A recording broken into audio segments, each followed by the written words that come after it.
it was a question in our minds as to whether or not we should go political or if we should go legal system,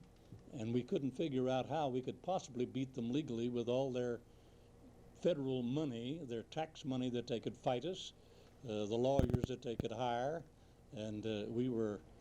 just a group of citizens with limited amount of money. So we decided to go the political route, and as a result, we put up 3 young Republican candidates in Transylvania County to run in opposition to the Democratic slate. It had been well over 80 years since we had elected any Republican commissioners in our county. But the 3 young men took a very strong position, stating that if elected, they would oppose the Tennessee Valley Authority project. That was just as flatly stated as that. And we elected these 3 young men, a young doctor who was in his early 40s, a camp owner who was also in his early 40s, a father of 2 children,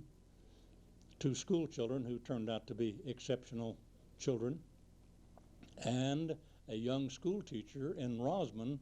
who was a native of Transylvania County and was an outstanding educator in that he taught and instructed the people of Rosman to where the school children, where they were winning all sorts of prizes in agricultural and animal husbandry contests in the state. So the election of those 3 men with such a flat statement that they would oppose the project was the first real break we had in electing public officials who would take a stand against TVA. Prior to that, Mayor Campbell of Brevard, who had been elected 2 years prior to the hearing, had made a statement that he individually and as mayor of Brevard was opposed to it,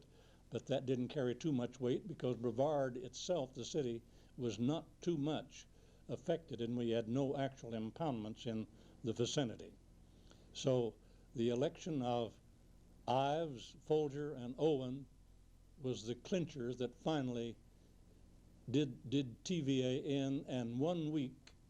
to the day following the election of November 1972, the Tennessee Valley Authority made a public statement that they had canceled their project for the Upper French Broad River Basin, and this is a quote, due to lack of public support, unquote.